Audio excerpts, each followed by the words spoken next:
Okay बघा, तर आपल्याला काय करायचं आहे तर well or wall of death. Okay, मोतकाकुआ म्हणून एक फेमस सर्कस मध्ये राहतं. तर त्या प्रकारचे आपल्याला कंडिशन या ठिकाणी घ्यायचं आहे. म्हणजे ऑब्जेक्ट आता कुठं असणार आहे, तर आधीच्या केसमध्ये आपण हॉरिझॉन्टल सरफेसवरती ऑब्जेक्ट घेतला होता. आताच्या केसमध्ये आपल्याला काय करायचं होतं, व्हर्टिकल पोझिशन मध्ये. तर मी आता सगळंच एक्सप्लेन करतोय, तर परत एकदा समजून घ्या. ठीक आहे, तर सर्वात पहिले हा जो ऑब्जेक्ट आहे तो व्हर्टिकल पोझिशन मध्ये आहे. तर कुठेही पोझिशन मध्ये असू द्या आणि तो व्हर्टिकल पोझिशन मध्ये असा सर्क्युलर ट्रॅक काय करतो तर कव्हर करतो. ठीक आहे, तर सर्वात पहिले त्याचं वेट असणार आहे. वेट कुठे डायरेक्ट होणार आहे, weight always directed in downward direction whatever may be the position. त्यानंतर त्याला सेकंड फोर्स हे घ्यायचं आपल्याला, दॅट इज नॉर्मल रिएक्शन. पण normal reaction, normal means perpendicular to the surface. म्हणून आपण जो नॉर्मल रिएक्शन घेतला आहे त्या सरफेसला परपेंडिक्युलर घेतला, म्हणजे तू या साईडला असेल, कळलं का नाही, इनवर्ड असेल तर नॉर्मल रिएक्शन झाला. ठीक आहे, तिसरा आता बॉडी या ठिकाणी वेट खाली, म्हणजे याचं मोशन डाऊनवर्ड डायरेक्शनला असेल, कळलं का नाही, नेहमी खाली येण्याचा प्रयत्न करणार. म्हणजे त्याचा जो फ्रिक्शन आहे, फ्रिक्शन फोर्स कुठे एक्झिस्ट होतो, फ्रिक्शन कुठे एक्झिस्ट होतो, दोन बॉडी कॉन्टॅक्ट मध्ये असेल आणि जिकडे मोशन आहे त्याच्या एक्झॅक्टली अपोजिट साईडला फ्रिक्शनल फोर्स, तो फ्रिक्शनल फोर्स या ठिकाणी घेऊन टाकला. आणि चौथा म्हणजे कोणता, तर या ठिकाणी ऍक्ट होणारा सेंट्रीपेटल किंवा सेंट्रीफ्युगल. या केसमध्ये तो या सिलेंडरच्या बाहेर जाणार नाही, बरोबर की नाही. म्हणजे त्याचा जो फोर्स ऍक्ट होणार तो डायरेक्टेड टुवर्ड द सेंटर, आणि डायरेक्टेड टुवर्ड द सेंटर म्हणजे त्या ठिकाणी कोणता घ्यावा लागेल, सेंट्रीपेटल फोर्स या ठिकाणी आपल्याला कन्सिडर करावं लागेल. ठीक आहे, आता हे इक्विलिब्रियम स्टेट मध्ये आहे, तर एवढ्याच पार्टचा आपण विचार करतोय, बाकीचं आपण कन्सिडर नाही केलं इक्विलिब्रियम स्टेटला. तर या केसमध्ये आपण व्हर्टिकल कॉम्पोनंट सॉल्व्ह करणार सुरुवातीला. तुम्ही कोणतेही सॉल्व्ह करा, काय अडचण नाही येते. ठीक आहे, तर सर्वात पहिले मी व्हर्टिकल कॉम्पोनंट सॉल्व्ह केलं. व्हर्टिकल घेताना vertically downward taken as negative आणि व्हर्टिकली अपवर्ड काय घ्यायचं तुम्हाला, पॉझिटिव्ह घ्यायचं. ठीक आहे, मग डाऊनवर्ड घेतला मी -m आणि अपवर्ड घेतला +f is equal to 0. Equilibrium स्टेटला आहे म्हणून 0 घ्यावं लागेल. हा -mg राईट साईडला गेलं तर काय होतं, +mg, म्हणजे या ठिकाणी शिल्लक राहिले फक्त f is equal to mg. पण बघा याच्या आधी आपण काय घेतलं होतं, तर f म्हणजे काय, frictional force. What is frictional force, the force of friction is directly proportional to the normal reaction and proportionality constant is mu, and that mu is called as coefficient of friction. मग f च्या जागी मी mu into n टाकलं आणि remaining term as it is mg. f चं reason देऊन टाकलं, f is equal to mu into n. पण मला n फाइंड करायचं, कारण पुढच्या इक्वेशन मध्ये n भेटणार आहे आपल्याला, क्लिअर आहे. मग n फाइंड करायचं, mu इकडे मल्टिप्लाय, इकडे काय करा, डिवाइड करा. मग n is equal to mg divided by mu. This is the equation first. Okay, vertical component solve केलं आणि त्याच्यावरून आपल्याला पहिलं इक्वेशन या ठिकाणी ऑब्टेन झालं. आता सिमिलरली आपण काय करणार, तर हॉरिझॉन्टल कॉम्पोनंट सॉल्व्ह करणार. ओके, हॉरिझॉन्टल कॉम्पोनंट सॉल्व्ह करताना लेफ्ट साइडचे निगेटिव्ह घ्यायचे आणि राईट साइडचे पॉझिटिव्ह घ्यायचे. हे दोन्ही फोर्सेस लेफ्ट साइडलाचे. मग तो n जो घेतला तो -n घेतला. पण हा सेंट्रीपेटल फोर्स पूर्ण सिस्टीम वरती ऍक्ट होणार आहे, म्हणून तो लिहिताना तुम्हाला काय करायचं, इक्वल टूच्या नंतरच लिहायचं. ठीक आहे, मग तो कोणत्या साईडला आहे, लेफ्ट साईडला, म्हणून काय घेतलं तर मायनस सेंट्रीपेटल फोर्स. दोन्ही साईन मायनस आहे, तर दोन्ही साईन मी काय केलं तर चेंज करून टाकले. मग n इज इक्वल टू काय घेतला तर सेंट्रीपेटल फोर्स घेतला. ओके, n तसा ठेवला. What is centripetal force, centripetal force is mv² upon r. बरं की नाही, mv² अपॉन r का असेल तर तुमचं सेंट्रीपेटल फोर्स असेल. आता ऑलरेडी सेंट्रीपेटल फोर्सचा फॉर्म्युला तुम्ही ऑब्टेन केलेला आहे, mv² upon r is the formula of centripetal force. पण या केसमध्ये मॅक्झिमम स्पीड असेल का मिनिमम स्पीड. आता मॅक्झिमम कसा डिसाइड करायचा, बघा स्पीड वाढला का त्याला प्रॉब्लेम येतो, का स्पीड कमी झाल्यानंतर प्रॉब्लेम येतो, बरं की नाही. आधीच्या केसमध्ये जेव्हा तो हॉरिझॉन्टल सर्कल मध्ये मूव्ह करत होता, तर त्या केसमध्ये मिनिमम म्हणजे डायरेक्ट 0 स्पीड जरी असेल तरी त्याला काही अडचण नाही. पण जर स्पीड वाढायला लागलं आणि एका पर्टिक्युलर स्पीडपेक्षा जास्त झालं तर ते व्हेकल सर्क्युलर ट्रॅक कव्हर करू शकत नाही, तर ते सरळ निघून जाईल कुठेतरी, बरोबर की नाही. तर ही कंडिशन होतं. म्हणजे इथं प्रॉब्लेम कुठं होता, तर प्रॉब्लेम होता तुम्हाला मॅक्झिममला हॉरिझॉन्टल सरफेसला. म्हणून इथं जी स्पीड आहे ती मॅक्झिमम स्पीड घेतलं, म्हणजे याच्यापेक्षा जास्त नको आहे तिथं, कळलं का नाही. आता इथं प्रॉब्लेम काय आहे, तर तुम्ही मॅक्झिमम स्पीड अटेंड करू शकता, तुम्हाला वाटलं तेवढ्या स्पीडने जाऊ शकता. पण कमीत कमी वरती जाण्यासाठी तुम्हाला एक कमीत कमी स्पीड राहील, बरं की नाही. त्या कमी स्पीडपेक्षा जर तुम्ही कमी केलं तर व्हेकल खाली यायला बसला, कळलं का नाही. जो ऑब्जेक्ट आहे तो खाली यायला बसला. म्हणून इथं प्रॉब्लेम कुठे आहे तर मिनिमम स्पीडला आहे, म्हणून मी या ठिकाणी mv² मिनिमम केलं डिवाइडेड बाय r केलं. ठीक आहे, आता यांच्या जागी मी टाकलं mg डिवाइडेड बाय म्यू, जे आपण इक्वेशन नंबर 1 मध्ये ऑब्टेन केलेलं आहे. मग n is replace by mg divided by mu, this term as it is. mm get cancel, r इकडे डिवाइडेड आहे तिकडे मल्टिप्लाय झाला. ठीक आहे, मग तो rg डिवाइडेड बाय म्यू आला आणि इथे काय राहिलं तर b² मिनिमम राहिला. आता आपल्याला स्क्वेअर आलेला, आपल्याला काय लागतं फक्त मिनिमम व्हॅल्यू लागतं. मग याचं काय करा, स्क्वेअर रूट घेऊन टाका, टेकिंग स्क्वेअर रूट. मग v minimum is equal to under root of rg divided by mu. आता मॅक्झिमम ज्यावेळेस होता म्यूने मल्टिप्लाय केलं होतं बघा इक्वेशन बघा तुम्ही √ऑफ म्यू RG असं इक्वेशन होतं ज्यावेळेस मॅक्झिमम स्पीड असेल त्यावेळेस आणि मिनिमम जर असेल तर म्यूने डिवाइड केलं तर RG ला अंडर रूट मध्ये ठीक आहे. मग मिनिमम असेल तर म्यूने डिवाइड करायचं आणि मॅक्झिमम असेल तर म्यूने मल्टिप्लाय करायचं अंडर रूट मध्ये तर त्यावरून तुम्हाला डायरेक्टली मिनिमम आणि मॅक्झिमम व्हेलॉसिटी भेटून जाईल. ओके आता समजून घ्या मिनिमम जर असेल तर हा जो फ्रिक्शनल फोर्स आहे तर आधीचे डायग्राम बघा फ्रिक्शनल फोर्स कुठे चाललाय इनवर्ड चाललेला आहे बरं की नाही बॉडीच्या इकडे चाललेला आहे आणि मिनिमम जर घेतला तो अवे दाखवलेला आहे. मग तुम्ही मिनिमम साठी फ्रिक्शनल फोर्स आतमध्ये दाखवू शकतात मॅक्झिमम साठी फ्रिक्शनल फोर्स आतमध्ये दाखवू शकतात. फ्रिक्शनल फोर्स वरतीच तुमचं डिपेंड आहे मिनिमम घ्यायचं का मॅक्झिमम जर आतमध्ये असेल तर मॅक्झिमम भेटून जाईल आणि बाहेरच्या साईडला घेतला तर तो मिनिमम भेटून जाईल. एवढं तुम्हाला पॉईंट लक्षात ठेवायचं बाकी काही लक्षात ठेवायची काही गरज नाही कारण पुढच्या डेरिव्हेशन साठी ते फार महत्वाचं असणार. बँकिंग ऑफ रोड या ठिकाणी आपल्याला काय करायचं डिस्कस करायचं. आता बघा आत्ताच्या 2 केसेस ज्या घेतल्या आपण तर सरफेस कसा होता हॉरिझॉन्टल होता सरळ होता प्लेन होता बरं का नाही तर हॉरिझॉन्टल गेला तरी तो सरळ असा प्लेन सरफेस होता त्याच्यावरती आपल्याला फिरायचं ठीक आहे गोल गोल फिरायचं सर्कल मध्ये आपल्याला फिरायचं तिथे वर राऊंड मध्ये ठीक आहे. दुसरी कंडिशन काय होत्या का असं व्हर्टिकल सिलेंडर होता त्याच्यामध्ये आपण काय केलं तर मूव्ह केलं बरं की नाही. मोदका कुवामध्ये ते असं इन्क्लाइंड असतं थोडंसं तिरपा असतं तुम्ही बघितलं असेल पण आपण डायरेक्टली असं सरळ घेतलं आणि त्याच्यामध्ये आपण ते डिस्कस केलं ठीक आहे. तो एक पॉईंट झाला. या केसमध्ये सर्व प्लेन आहे तर आता आपल्याला बँकिंग ऑफ रोड काय तर ते नेमकं समजून घेऊ आपण ठीक आहे. तर बघा तर जे F1 कार रेस वगैरे असतात तर ते काय करतात तर खूप जास्त स्पीडने मूव्ह करत असतात आणि त्यांना काय असं एकदम प्लेन रस्ता दिलेला असतो का सरळ दिलेला असतो का स्ट्रेट नाही तर काही काही केसमध्ये त्यांना टर्न पण घ्यावं लागतं बरं की नाही. तर बऱ्याच जणांनी ते बघितलेल्या टीव्ही मध्ये तुम्ही बघितलं असेल ज्या ठिकाणी ते टर्न घेत असतात बघा तर त्या ठिकाणी रस्ता असा एकदम सरळ नसतो स्ट्रेट नसतो असा एक जो पार्ट आहे तो असा उंच केलेला असतो आणि एक खाली असतो. मग व्हेकल ज्या स्पीडने आलं त्या स्पीडने ते काय करू शकतात तर जाऊ शकतो बरं की नाही. नॉर्मली आपल्याकडे जर आपल्याला आपल्या रस्त्यावरती टर्न घ्यायचा असेल कुठेही सरळ गेलात आणि टर्न घ्यायचा आहे तर तुम्हाला 100% जर तुम्ही इथून 60च्या स्पीड गेलात आणि ज्यावेळेस तुम्हाला टर्न घ्यायचा त्यावेळेस तुमच्या गाडीचा स्पीड तुम्हाला 100% कमी करावाच लागेल. पण असं मोठ्या हायवेवरती जर तुम्ही स्पीड कमी करत बसाल तर त्या ठिकाणी तुमचे ऍक्सिडेंट होण्याचे फार चान्सेस असतात बरं की नाही. मग त्या केसमध्ये ते रस्ता काय केलेला असतो असा उंच केलेला असतो एका बाजूने उंच केलेला असतो आणि एका बाजूने तो असा लोअर केलेला असतो ठीक आहे. आता मी तुम्हाला या आपल्या हायवेवरती सांगतो तुम्हाला कुठे कुठे आहे ठीक आहे. तर आता तुम्ही टोल नाक्यावर जर गेला तिकडे नदीच्या तिकडे एक पार्ट आहे तर कोकणगाववरून जर तुम्ही आलात तर त्या ठिकाणी टर्न घेणार तुम्ही बरोबर की नाही. त्या ठिकाणी एक छोटासा टर्न आहे पण त्या ठिकाणी जर तुम्ही ऑब्झर्व केलं तर इकडचा रस्ता असा उंच आहे आणि इकडचा खाली एकदम त्या नदीच्या बाजूला बरं की नाही. आणि त्या रस्त्यावरून जर तुम्ही गेलात तर ज्या स्पीडने आलाय त्या स्पीडने तुम्ही जाऊ शकता स्पीड कधी कमी करायची त्या ठिकाणी गरज पडणार नाही. ओके तो एक झाला. अजून जर सपोज तुम्ही ओझरच्या तिकडे असाल तर तो HLचा जो चालू होतो HL जिथून स्टार्ट होतं त्या ठिकाणी उड्डाण पूल आहे बघा बरं की नाही आणि त्या ठिकाणी छोटासा टर्न आहे तिथे बरं की नाही. तो टर्न जो आहे तो एक रस्ता काय केलाय ते तुम्हाला उंच केलेला आहे आणि त्या उंच रस्त्याने तुम्ही काय करू शकता तर इझिली मूव्ह करू शकता. तर या प्रकारे जो रस्ता आहे त्याच्यामध्ये काय केलं तर चेंज केलेलं आहे त्यामध्ये काय केलं तर कन्स्ट्रक्शन मध्ये थोडासा चेंज केलेला आहे आणि याच प्रोसेसला काय म्हटलं जातं तर बँकिंग ऑफ रोड म्हटलं जातं. हा बघा हा सरफेस आहे आणि इथून टर्न घ्यायचा एवढं लक्षात ठेवा ठीक आहे. आता मी टर्न काय दाखवणार नाही असा जर व्हेकल असा आला आणि असं टर्न घेत आहे तर इथं 100% त्याला स्पीड कमी करावं लागणार. मग आता मी काय केलं तर याचे 2 एजेस असणार हे लक्षात ठेवा ठीक आहे. इथून टर्न घेत असं लक्षात ठेवा आहे त्याचा आहे इनर एज आणि आहे तुमचा आउटर एज. ओके आतमधली कडा आणि बाहेरची कडा अशी 2 घेतलेले मी तुम्हाला. तर आता प्लेन रस्ता असेल तर तो टर्न घेताना स्पीड कमी करणार. मी काय केलं पुढच्या केसमध्ये जी आउटर एज आहे ती काय केली अशी उंच केली आणि जी लोअर एज आहे ती काय केली तर तशीच ठेवली बरं का नाही. म्हणजे आउटर एज सरफेस जो आहे वरचा जो रोड सरफेस आहे तो काय केला तर असा उंच केला काहीतरी अँगलने आणि याच प्रोसेसला काय म्हटलं जातं तर बँकिंग ऑफ रोड म्हटलं जातं. क्लिअर आहे. What is banking of road तर डेफिनेशन समजून घ्या. द प्रोसेस ऑफ रेझिंग तर हा प्लेन सरफेस आता मी या ठिकाणी डायग्राम काढतो. हा काय घेतला तर प्लेन रोड सरफेस आहे आणि इथून व्हेकल असं टर्न घेतंय तेवढं लक्षात ठेवायचं. आता मी 3 डायमेन्शन काढू शकत नाही तुम्ही इमॅजिन करू शकता तेवढं बरं का नाही. तर हा प्लेन सरफेस आहे ज्याच्यावरती बँकिंग केलेली नाहीये. आज आला त्याचा इनर एज आणि काय आला तर त्याचा आउटर एज. हा रस्त्याचा इनर एज आहे आणि हा आउटर एज आहे ठीक आहे. 1 डायमेन्शन मध्येच काढतो. हा जो आउटर एज आहे तो काय करायचा तुम्हाला रेज करायचा. रेज म्हणजे काय उंच करायचा आणि हा जो इनर एज आहे तो काय करायचा तसाच ठेवायचा आणि इथून काय असणार असा कर्व पार्ट असतो. क्लिअर आहे. मग या वरचा पार्ट या ठिकाणी वरती केला म्हणजे व्हेकल असणार असा कर्व पार्ट रेस करते ती त्याच स्पीडने येऊन पुढे निघून जाईल ठीक आहे. असा येतो व्हेकल, लक्षात ठेवा. असं येऊन असं चाललंय.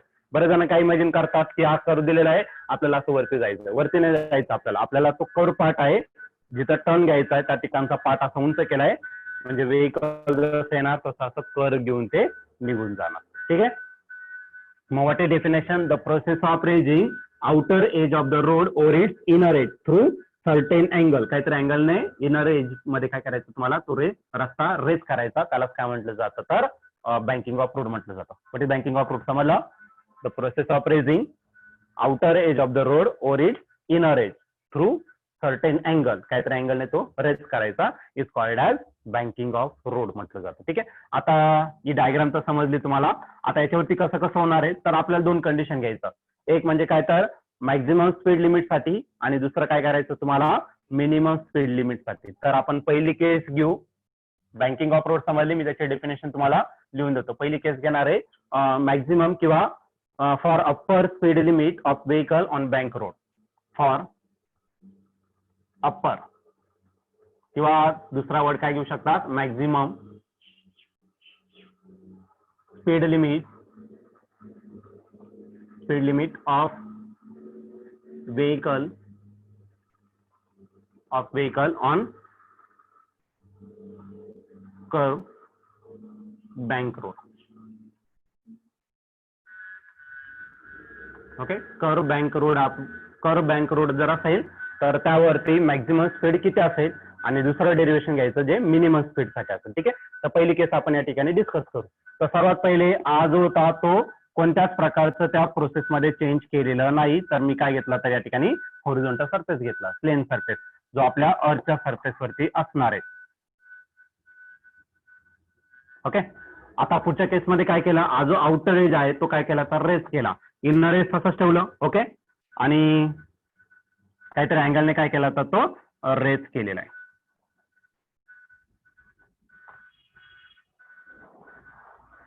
ओके. इतक्या अँगलने आपण काय केला तर त्याला रेस केला. इथला जो अँगल असतो तो काय असेल तर थिटा इतका. आता या जे बँक रोड केलेलं आहे काहीतरी अँगलने त्याला उंच केलेलं आहे, त्याच्यावरती व्हेकल येणार आहे आणि असे सरळ येणार बाहेर येणारे असे कर्व पार्ट ट्रेस करून. ठीक आहे. वरती चाललेले तेवढं इमॅजिन करायचं. मग याच्यावरती मी काय घेणार तर व्हेकल घेणार आहे. हे व्हेकलचे काय असेल तर टायर्स असतील. थोडं डार्क करतो. ठीक आहे. आणि याच्यावरती ती व्हेकल काय होते तर पुढे ट्रॅव्हल करते.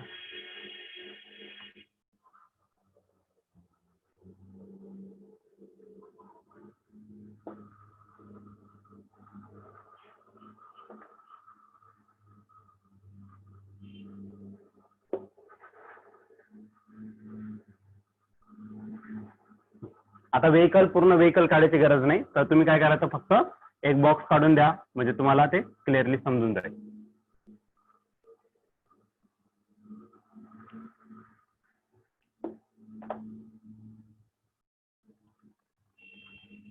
ओके. तर हा काय घेतला तर मी व्हेकल घेतला.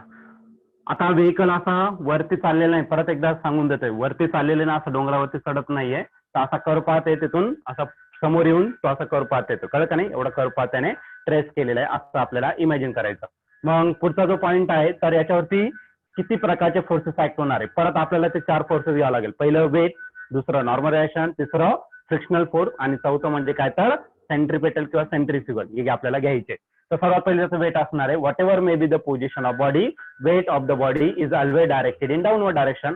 मग याचा सेंटर कन्सिडर करू आणि या सेंटर पासून याचं वेट असणार आहे आणि जे वेट असणार आहे ते नेहमी कुठे डायरेक्ट होणार आहे, always directed in downward direction. मग ते वेट किती घेतलं तर ते घेतलं मी mg इतकं घेतलं. क्लिअर आहे. पहिलं याच्यात काय अडचण नाही. mg नेहमी तुम्हाला सरळ आणि खालीच घ्यायचं आहे. ठीक आहे. तर बदलत नाही. बॉडी कशी असू द्या तसं वेट नेहमी वरती असू द्या खाली असू द्या, सरफेसच्या कॉन्टॅक्ट मध्ये असू द्या किंवा नसू द्या, weight always directed in downward direction आणि स्ट्रेट असणार आहे. त्याच्यात काय अडचण नसायला पाहिजे. आता दुसरं असणार आहे, second is the normal reaction. Okay. What is normal reaction? वेटला बॅलन्स करायला काय लागतं, नॉर्मल रिएक्शन लागतं, बरं की नाही. आता नॉर्मल रिएक्शन कुठं असतो तर सरफेसला नेहमी परपेंडिक्युलर. पण आपला जो सरफेस आहे तो हा सरफेस आहे, बरं की नाही. मग या सरफेसला तुम्हाला परपेंडिक्युलर ड्रॉ करायचं. बघा इथं 90 डिग्री अँगल तयार व्हायला पाहिजे, असंच तुम्हाला घ्यावं लागेल. ठीक आहे.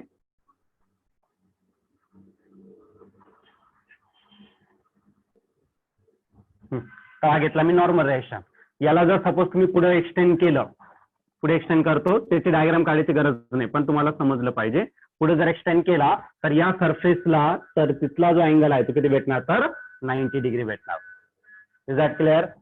त्या सरफेसला हा जो अँगल आहे तो किती भेटणार, तर 90 डिग्री. म्हणून या फोर्सला काय म्हटलं जातं, तर नॉर्मल रिॲक्शन म्हटलं जातं. ठीक आहे. आधीच्या केसमध्ये सरळ होता, मग वेट खाली आणि त्या सरफेसला परपेंडिक्युलर काढलं. सरफेसला परपेंडिक्युलर काढायचा तर तो नॉर्मल रिॲक्शन, अदरवाईज नाही. ठीक आहे. तर हा पॉईंट तुम्हाला समजला असेल तरी मी लास्टला रफ करून देणार. ओके. तर आता मला काय करायचं आहे, पहिली केस दिली फॉर अप्पर किंवा maximum speed of vehicle on curve bank road. Curve bank road होती, मॅक्झिमम स्पीड आपल्याला किती असेल ते फाईंड करायचं, आणि दुसरं मिनिमम. आता ऑलरेडी आपण 2 डेरिव्हेशन घेतलेले याच्यासाठी. एक मॅक्झिमम साठी घेतला होरिझॉन्टल सरफेस वरती, त्या ठिकाणी फ्रिक्शनल फोर्स कुठं होता, इनवर्ड होता. आणि दुसरा जो घेतला तर तो काय घेतला, तर त्या व्हर्टिकल पोझिशन मध्ये घेतला, तिथं मिनिमम काढला होता. त्या केसमध्ये फ्रिक्शनल फोर्स कुठं होता, व्हर्टिकली अपवर्ड, म्हणजे सरफेसला बाहेरच्या साईडला होता. आधी सरफेसच्या इनवर्ड होता मॅक्झिमम साठी, आणि आता पुढच्या केस मिनिमम साठी तो बाहेरच्या साईडला होता. इथे तसंच घ्यायचं. मग रोड सरफेस आणि टायर यामध्ये काय असणार आहे, तर फ्रिक्शनल फोर्स असेल. जे बॉडीच्या कॉन्टॅक्ट मध्ये असतात त्या ठिकाणी काय असतं, तर फ्रिक्शनल फोर्स असतं. आणि हा जो फ्रिक्शनल फोर्स आहे तो इनवर्ड असला पाहिजे. आणि हा जो फ्रिक्शनल फोर्स आहे तो कशाने पिंक केला, तर एफ ने. मॅक्झिमम घेत असेल तर इनवर्ड घ्यायचं, आणि मिनिमम घेतला तर आउटवर्ड घ्यायचं. एवढं लक्षात ठेवायचं. झालं फ्रिक्शनल फोर्स. आणखीन एक ज्यावेळेस तुम्ही काय करतात रे, त्या कर्ववरून गाडी चालवणार आहे, बरं का नाही. गाडी ज्यावेळेस तुम्ही टर्न घेतात त्या कर्व सरफेसवरून, जर तुमचं स्पीड खूप जास्त असेल, या मॅक्झिमम स्पीड पेक्षा जास्त असेल, तर तुम्ही रोडच्या खाली निघून जाणार आणि तिथे जाऊन पडणार कुठेतरी, बरं का नाही. आणि जर मॅक्झिमम स्पीड जे दिलेलं आहे त्या स्पीड मध्येच असाल तर तुमचं प्रॉपर एक स्पीडचं टर्न भेटणार, बरं का नाही. म्हणजे ती व्हेकल त्या रोडच्या बाहेर कधीच जाणार नाही, रोडच्या थोडंसं आतमध्येच येतं. तुम्ही इथून टर्न घेतला असेल त्या याच्यावरून, तर तुम्ही त्या रस्त्याच्या कधी बाहेर जात नाही, तर रस्त्याच्या आतमध्येच येत राहता, बरं की नाही. म्हणजे त्या ठिकाणी आणखीन एक फोर्स असेल, तो म्हणजे कोणता, तर सेंट्रिपेटल फोर्स, आणि which is directed in towards the centre. तर या केसमध्ये तो कुठं डायरेक्ट होणार, तर सेंटरकडे डायरेक्ट होणार. आणि हा जो फोर्स आहे तो कोणता असेल, तर सेंट्रिपेटल फोर्स. परत या ठिकाणी मी 4 फोर्सेस घेतलेले. वेट घेतला, नॉर्मल रिएक्शन घेतलं, फ्रिक्शनल फोर्स घेतलं, आणि तिसरं म्हणजे काय, तर चौथं म्हणजे काय, तर सेंट्रिपेटल फोर्स घेतला. इनवर्ड आहे का आउटवर्ड आहे ते तुम्ही डिसाईड करायचं. ठीक आहे. तर ही 4 फोर्सेस मध्ये कोणाला डाऊट नसला पाहिजे. तर या ठिकाणी नॉर्मल रिएक्शन झाले. ओके. आता जर तुमच्याकडे याच्यात जर तुम्ही ऑब्झर्व केलं, वेट mg कसं आहे, स्ट्रेट आहे, डाऊनवर्ड आहे, सरळ आहे, बरं की नाही. सेंट्रिपेटल फोर्स तोही स्ट्रेट आहे, होरिझॉन्टली पण सरळ आहे. पण हा नॉर्मल रिएक्शन घेतला तर तो स्ट्रेट नाही, तो कसा आहे, तिरपा आहे, इन्क्लाइंड आहे, बरं की नाही. हा फ्रिक्शनल फोर्स जरी घेतला तरी तो कसा आहे, इन्क्लाइंड आहे. जर ते इन्क्लाइंड असेल तर आपल्याला त्याला रिझॉल्व्ह करावं लागेल, बरं का नाही. आता रिझॉल्व्ह करताना जर वेक्टर असा असेल तर त्याला आपण फर्स्ट क्वाड्रंट मध्ये घेत असतो, राईट. असा असेल तर आपण त्याला सेकंड क्वाड्रंट मध्ये घेतो, असा असेल तर थर्ड क्वाड्रंट, असा असेल तर फोर्थ क्वाड्रंट मध्ये घेत असतो, राईट ना. मग सिमिलरली आता यन जो आहे तो याच्याशी इक्विव्हॅलंट आहे, म्हणजे हा कुठे येणार, तर सेकंड क्वाड्रंट मध्ये येऊ शकतो. ठीक आहे. मग त्याला रिझॉल्व्ह करा इन सेकंड क्वाड्रंट. मी झालं त्याचं व्हर्टिकल कॉम्पोनंट, हे झालं त्याचं व्हर्टिकल. आणि इकडचं जे होणार ते कोणतं असणार, तर होरिझॉन्टल कॉम्पोनंट. हा झाला तुमचा पहिल्या क्वाड्रंट मध्ये, हा झाला तुमचा फर्स्ट वेक्टर. सेकंड क्वाड्रंट मध्ये याला आपण रिझॉल्व्ह केलेले.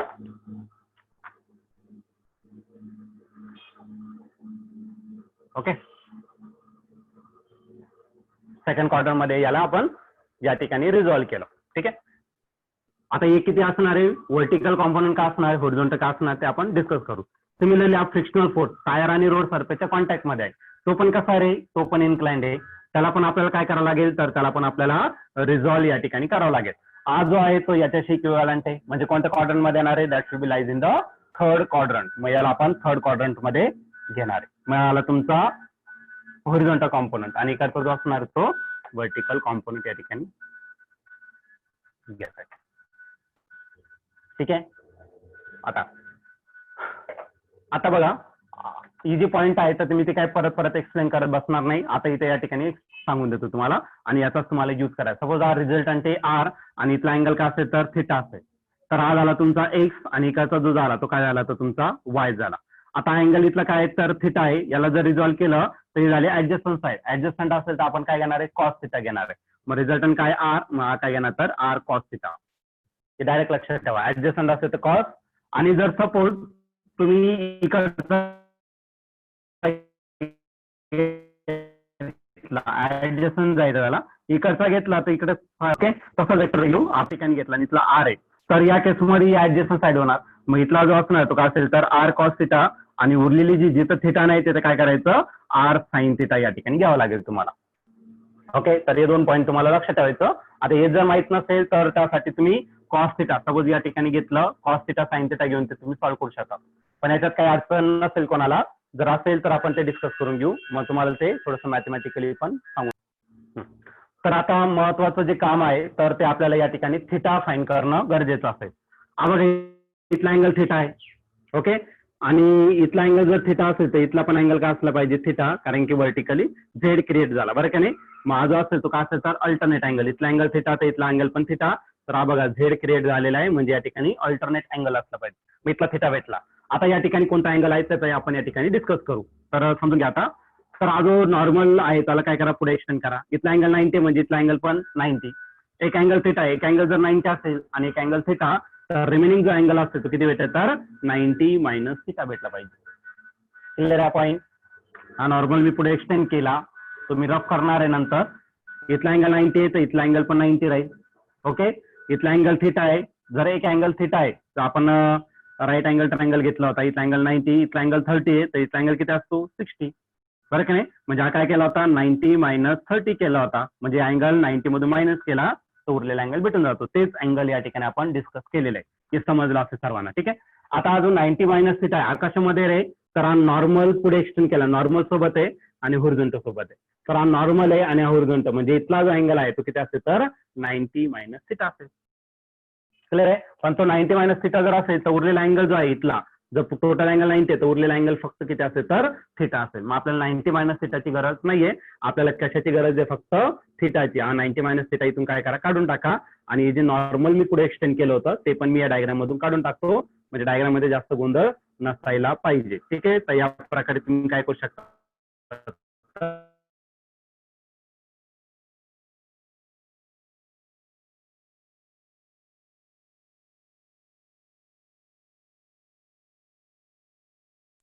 सर दिसत नाही. Hello sir.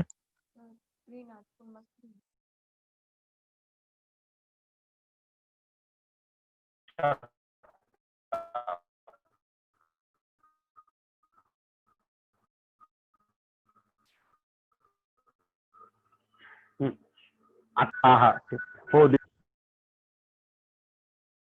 Sir board clear दिसत नाहीये. आवाज पण क्लिअर येत नाही.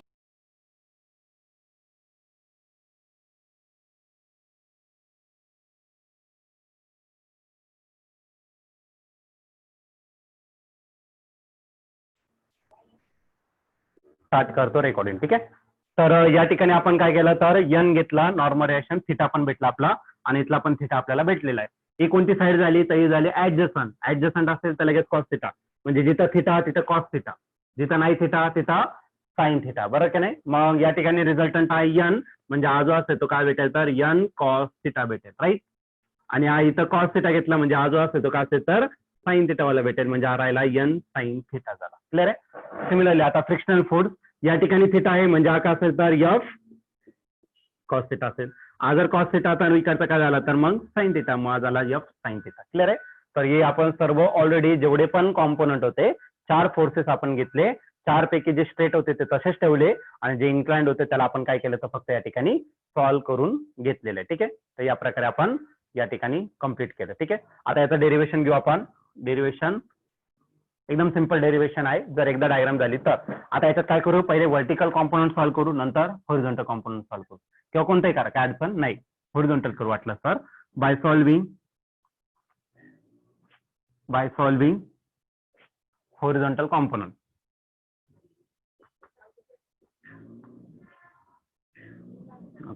हॉरिझॉन्टल कॉम्पोनंट सॉल्व्ह करताना राईट साईडचं प्लस घ्यायचं आणि लेफ्ट साईडचं काय करायचं मायनस घ्यायचं. मग सर्वात पहिले बघा एफ कॉस थिटा आहे, बरं का नाही. कोणत्या साईडला आहे लेफ्ट साईडला, मग तो काय घेतला तर मायनस एफ कॉस थिटा असेल, हा पहिला पॉईंट, ठीक आहे. त्यानंतर एन साइन थिटा, तो पण कुठे आहे लेफ्ट साईडला, मग काय आला तर minus N sine theta, okay. अजून हॉरिझॉन्टल कोणता आहे, एक गेला दुसरा गेला, हा बघा सेंट्रिपेटल फोर्स आहे तो कुठे आहे, तो पण आहे लेफ्ट साईडला, पण तो पूर्ण सिस्टीम वरती ऍक्ट होणार आहे, बॉडीवरती नाही, सिस्टीम वरती. मग आपण तो राईट साईडला घेणार डायरेक्टली, पण तो लेफ्ट साईडला आहे म्हणून मायनस घेणार. आणि मायनस का असेल तर सेंट्रीपेटल फोर्स. क्लिअर आहे? क्लिअर आहे? तर सर्व व्हॅल्यू आपण या ठिकाणी पुट केलं. पण याच्यात जर तुम्ही ऑब्झर्व केलं तर एफ कॉस थिटा मायनस आहे, एन साइन थिटा पण नाही मायनस आहे, आपण मायनस आहे, म्हणजे सर्व साइन मायनस आहे. मग पुढच्या स्टेपला आपण सर्व काय करू शकतो, पॉझिटिव्ह करू शकतो. म्हणजे हा काय भेटेल, तर हा भेटेल तुम्हाला एफ कॉस थिटा प्लस झाला, आपण प्लस होणार आहे म्हणजे हा झाला एन साइन थिटा, आणि पुढे हा जो आहे तो पण मायनस प्लस होणार आहे सेंट्रीपेटल फोर्स. आता सेंट्रीपेटल फोर्सची व्हॅल्यू माहिती आहे तुम्हाला, M V square upon R. पण हा फ्रिक्शनल फोर्स इनवर्ड आहे, म्हणजे मॅक्झिमम असेल का मिनिमम, तर आपण मॅक्झिमम घेतलं म्हणजे मॅक्झिमम घ्या. ठीक आहे. मग ऑलरेडी एफ ची व्हॅल्यू माहिती आहे तुम्हाला, एफ ची व्हॅल्यू काय आहे, म्यू इंटू एन फ्रिक्शनल फोर्सची. ठीक आहे. तर इथं टाकून देऊ आपण म्यू इंटू एन, आणि हा करायला तर तुमचा cos theta plus N sine theta is equal to centripetal फोर्सची व्हॅल्यू टाकून द्या, ती म्हणजेच काय असेल तर M V square maximum divided by काय आलं तर आर. आर का असेल तर या सेंटर पासून तर या व्हेकल पर्यंत डिस्टन्स असेल आर, रेडियस ऑफ कर्वेचर म्हटलं जातं त्याला. ठीक आहे. सेंटर टू व्हेकलच्या सेंटर पर्यंत डिस्टन्स, तर हे झालं तुमचं रेडियस ऑफ कर्वेचर. याचं रिझन माहिती आहे, तर रिझन द्यायची गरज आहे का, F is equal to mu N, ते ऑलरेडी आपण आता डिस्कस केलेलंच आहे, तर मला वाटत नाही त्याचं रिझन दिलं पाहिजे म्हणून. या दोन्ही टर्म मधून काहीतरी कॉमन येण्यासारखं आहे, काय तर एन कॉमन येणार. मग इथं एन टाकून द्या, इथं शिल्लक राहिलं तर इथं राहिलं mu cos theta plus N गेलेला म्हणजे इथं राहिला फक्त sine theta is equal to करायला तर M V square max divide by करायला R. This is equation first. M V square max divide by R हे झालं तुमचं फर्स्ट इक्वेशन. याच्यात कोणाला डाऊट नसेल. हॉरिझॉन्टल कॉम्पोनंट आपण सॉल्व्ह केलं. आता सिमिलरली आपल्याला सॉल्व्ह करायचं व्हर्टिकल कॉम्पोनंट या ठिकाणी आपल्याला सॉल्व्ह करायचं आहे. ओके. मग आता नेक्स्ट स्टेप घेऊ by solving vertical component. Okay. Vertical solve करताना व्हर्टिकली अपवर्ड वरचे प्लस घ्यायचं आणि जे खाली जाणारे आहे ते काय करायचं, मायनस घ्यायचं. मग पहिला N cos theta vertically. Okay. तो व्हर्टिकली अपवर्ड आहे म्हणजे तो प्लस झाला, प्लस साइन मी काय देत नाही एन कॉस थिटा. त्यानंतर एम जी कुठे चाललाय, डाऊनवर्ड, मग तो काय घेतला तर मायनस एम जी घेतला. अजून एक काय डाऊनवर्डचा एफ कॉस थिटा, तो पण डाऊनवर्ड आहे, तो पण काय करा तर मायनस घेऊन टाका एफ साइन थिटा. या सर्वांचे ऍडिशन फक्त व्हर्टिकल कॉम्पोनंट संपले. एक दुसरा आणि तिसरा तीनच आहे, तर तिघे घेतले आणि इज इक्वल टू 0 घेतले. जेवढे असतील तेवढे घ्यायचं. डायग्राम जेवढे दिसतं बळजबरी करायचं नाही, कोणताही टाकायचं नाही त्याच्यात, जेवढे आहे तेवढेच घ्यायचं. ठीक आहे. आता आम्हाला इथं बघा इक्वेशन नंबर 1 जर घेतलं तर राईट साईडला तुमचं यम आहे, बाकी त्याच्यात यम नाही. आपण हा जो यम आहे तो काय करू तर राईट साईडला घेऊन टाकू. हा मायनस एम जी तिकडे का ना तर प्लस एम जी म्हणजे राहिला एन कॉस थिटा. हा मायनस तसाच ठेवा. एफ ची व्हॅल्यू काय असते तर ते असते म्यू इंटू एन आणि हा राहिला तुमचा sine theta is equal to minus M जे राईट साईडला काय घेतलं तर प्लस एम जी झाला. क्लिअर आहे. मग याला काय करू आपण इक्वेशन नंबर 2 कन्सिडर करू शकतो त्याला. ठीक आहे. आता पुढची एकदम सिंपल स्टेप, आपल्याला मॅक्झिमम स्पीड फाइंड करायचं बी मॅक्स फॉर अप्पर स्पीड, म्हणजे मॅक्झिमम स्पीड आपल्याला फाइंड करायचं. म्हणजे इक्वेशन 1 ला इक्वेशन 2 ने काय करा डिवाइड करून टाका. Next step dividing equation number 1 by equation number 2 we get. Equation number 2 is पहिले इक्वेशन नंबर 1 घ्यायचं आहे आणि त्याचे राईट साइड मी पहिले लिहितो. ही पहिले लिहिणार मग नंतर लेफ्ट साइड घेऊ. कळलं का नाही. म्हणजे आपलं स्टँडर्ड इक्वेशन म्हणजे डायरेक्ट स्पीड भेटून जाईल. मग इक्वेशन 1 काय आहे तर तो आहे एम व्ही स्क्वेअर मॅक्स, त्याला डिवाइड करायचं आर ने, आणि या इक्वेशन 1 ला इक्वेशन 2 ने डिवाइड करायचं त्याचा राईट साइड, आणि त्याच्या राईट साइडला काय एम जी, मग एम जी ने काय केलं तर डिवाइड केलं. कळलं. इक्वेशन 1 ला इक्वेशन 2 ने डिवाइड केलं तो आहे M V square upon R, तो घेतला मी आणि परत डिवाइड करायचं म्हणजे डिनॉमिनेटरला ना तो एम जी झाला. क्लिअर आहे. Okay. Is equal to M V square max upon R याची व्हॅल्यू दिलेली आहे. त्याच्या आधी एक स्टेप राहिली बघा, याला इक्वेशन 2 म्हणण्याच्या एन काय करा कॉमन घेऊन टाकायचं. ठीक आहे. एक स्टेप आपण घेऊन टाकू म्हणजे सिम्पली सॉल्व्ह होऊन जाईल, नाही तर मग परत कॉमन घ्यावं लागेल. ठीक आहे. तर पुढची स्टेप लिहिणार, याला इक्वेशन 2 नका म्हणू, यातून काय करा तर एन कॉमन घेऊन टाका आणि इथं काय रिमेनिंग राहणार आहे कॉस थिटा. एन गेला कॉस थिटा राहिला आणि मायनस इथला म्यू राहील, एन गेलेला आहे म्हणजे mu into sine theta is equal to M G. काय केलं तर मी एन कॉमन घेतला, काही ती स्टेप पुढे केली असते पण नको, आता इथं एन कॉमन घेतला तर तिथं पण घेऊन टाका, काय अडचण नाही. तर पुढची स्टेप तीच dividing equation number 1 by equation 2.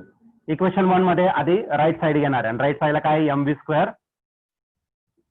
Square max divided by R, त्याला परत डिवाइड करायचं इक्वेशन याचं एम जी राईट साइडचं. ठीक आहे, M V square upon R ची लेफ्ट साइड काय एन आणि ब्रॅकेट मध्ये आहे mu cos theta plus sine theta, mu cos theta plus sine theta. आणि इथं याच्या लेफ्ट साइडला काय एन आणि ब्रॅकेट मध्ये आहे cos theta minus mu sine theta. Clear आहे, एन आणि एन कॅन्सल झाला, इथला एम आणि एम काय झाला कॅन्सल झाला, मग रिमेनिंग करायला तर तो राहिला V square max divided by R G, हे झालं तुमचं रिमेनिंग टर्म. आणि इकडे काय राहिलं तर ते लिहून टाका, तर तो भेटला mu cos theta plus sine theta bracket मधली टर्म, आणि इथं डिनॉमिनेटरला राहिलं तुमचं cos theta minus mu sign theta. Is that clear? Okay. आता बघा याच्यात जर तुम्ही ऑब्झर्व केलं तर साइन थिटा पण आहे आणि कॉस थिटा पण आहे, राईट ना, साइन कॉस. पण साइन आणि कॉसचा जर मी रेशो घेतला तर मला टॅन भेटेल, कॉट पण भेटेल, पण बेसिक ट्रिग्नोमेट्री फंक्शन काय साइन कॉस आणि टॅन, मग आपण याला टॅन मध्ये कन्वर्ट करू, बरं का नाही. मग काय करू, न्यूमरेटरला ऍज वेल ॲज डिनॉमिनेटरला साइन थिटाने कॉस थिटाने काय करू डिवाइड करू, कारण साइन थिटा पण cos theta is a tan theta. मग पुढची स्टेप डिवाइडिंग अँड याला डिवाइड करू, किंवा मग डायरेक्ट स्टेप लिहिली तरी चालेल. डायरेक्ट जमेल तुम्हाला, डायरेक्ट तेवढी स्टेप लिहायची काही गरज नाही. मग काय केला तर व्ही स्क्वेअर मॅक्स तसाच ठेवला आणि डिवायडेड बाय जो आर जी तो पण तसाच ठेवला. पुढच्या स्टेप मध्ये काय केलं तर म्यू कॉस थिटा आहे याला डिवाइड केलं कशाने, साइन थिटाने, सॉरी कॉस थिटाने डिवाइड केलं. ठीक आहे, कारण आपल्याला टॅन थिटा मध्ये कन्वर्ट करायचं, कॉस थिटा डिवाइड करायचा. पुढे प्लस साइन थिटाला पण मी कशाने डिवाइड केलं तर कॉस थिटाने डिवाइड केलं. सिमिलर जसं न्यूमरेटरला केलं तसं डिनॉमिनेटरला मग करायला तर कॉस थिटा अगेन त्याला डिवाइड केलं कॉस थिटा आणि प्लस म्यू या ठिकाणी आहे साइन थिटा, त्याला डिवाइड केलं कशाने तर कॉस थिटा. काही वेगळी प्रोसेस या ठिकाणी मी केलेली नाहीये, तर काय करतोय फक्त म्यू कॉस थिटा आहे त्याला डिवाइड केलं कॉस थिटाने, साइन थिटाला कॉस थिटाने डिवाइड केलं, या कॉस थिटाला कॉस थिटा मायनस आहे तर मायनस साइन दिला, म्यू साइन थिटाला परत कॉस थिटाने डिवाइड केलेला आहे. ओके, तर सिंपल या प्रकारे आपण याला, अजून थोडंसं स्टेप बाकी आहे तर त्या स्टेप आपण लगेच लिहून घेणार आहे. ठीक आहे, फक्त डायग्राम. तर पुढे आता पुढच्या स्टेप मध्ये घेतलं तर कॉस थिटा काय होणार आहे, कॅन्सल होणार आहे, राईट. कॉस थिटा कॅन्सल झाला आणि हा साइन थिटा आपण कॉस थिटा काय होणार आहे, टॅन थिटा. ठीक आहे, सिमिलरली इथला कॉस थिटा कॅन्सल होईल, साइन थिटा आपण cos theta is tan theta. मग त्या प्रकारे आपण त्याला अरेंज करू. याच्या लेफ्ट साइडला काय आहे तर तो आहे V square max divided by काय तर आर जी, तो तसाच लिहिला मी. ओके, पुढे काय कॉस थिटा कॅन्सल म्हणजे या ठिकाणी राहणार आहे फक्त म्यू, त्यानंतर प्लस साइन आहे plus sine theta upon cos theta is tan theta, त्याला डिवाइड करायचं, कॉस थिटा कॅन्सल झाला म्हणजे 1 राहिला. क्लिअर आहे, नंतर मायनस साइन तर मायनस साइन, म्यू सेपरेट करा, sine theta upon cos theta is tan theta म्हणजे राहिला म्यू इंटू टॅन थिटा राहिला. Is that clear? आता आरजी कडे डिवायडेड आहे, फक्त आपल्याला बी माइक फाईन करायचं, आरजी कडे डिवाइड, इकडे काय करा तर मल्टिप्लाय करून घ्या. मग काय भेटेल बघा, V square max is equal to RG divide होता इकडे मल्टिप्लाय झाला आणि ही जी रिमेनिंग टर्म आहे ती ब्रॅकेट मध्ये टाकून टाका, mu plus tan theta divided by 1 minus mu into tan theta, हे झालं तुमचं व्ही मॅक्सचा फॉर्म्युला. पण हा स्क्वेअर आहे, मग पुढची स्टेप काय असते त्याचा स्क्वेअर रूट घेऊन टाका. मग नेक्स्ट स्टेप असते तुमचं taking square root. Okay, square root जर घेतला तर बघा असं भेटेल तुम्हाला, V max is equal to under root of R G आणि ब्रॅकेट मध्ये असेल mu plus tan theta total divided by 1 minus mu into tan theta, हे झालं तुमचं मॅक्झिमम स्पीडचा formula on curve bank road. Curve bank road जर असेल तर त्यावरती तुमचा मॅक्झिमम स्पीडचा फॉर्म्युला असेल. ठीक आहे, आता हा फॉर्म्युला तुम्ही लक्षात ठेवू शकता, राहील ना लक्षात. तर ऑलरेडी आपण एक फॉर्म्युला या ठिकाणी डिस्कस करू. तर हा एक सिंपल टॉपिक या ठिकाणी डिस्कस करू म्हणजे हा फॉर्म्युला तुम्हाला सहजरित्या लक्षात राहील. तुम्हाला बघा हा फॉर्म्युला माहिती आहे का रे, टॅन ए प्लस बी चा फॉर्म्युला माहिती आहे सर्वांना? हो. Write down the definition of banking of road. तर मी सांगतोय लिहून घ्या लवकर. the process of raising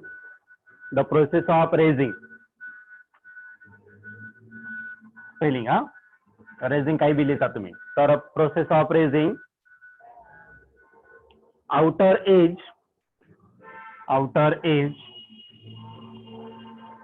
outer edge of the road, the process of raising outer edge of the road or its inner edge, the process of raising outer edge of the road or its inner edge through certain angle, the process of raising outer edge of the road or its inner edge through certain angle